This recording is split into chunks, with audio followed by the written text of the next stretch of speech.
But when he compared bombing Syria to the actions of the international brigaders who went and fought in Spain, that is nothing but a disgrace to their memories. And this year, comrades, we commemorate 100 years since the start of the Spanish Civil War.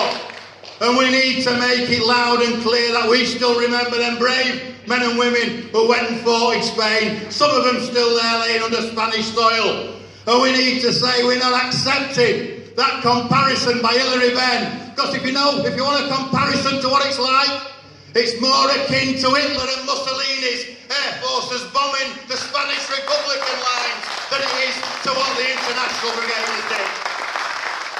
One thing as an internationalist to finish on,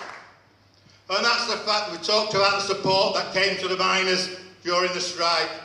And one of my predecessors here today, Bill Ronksley, a former president of ASLEF, talking outside to him, and he made a very salient point, but with some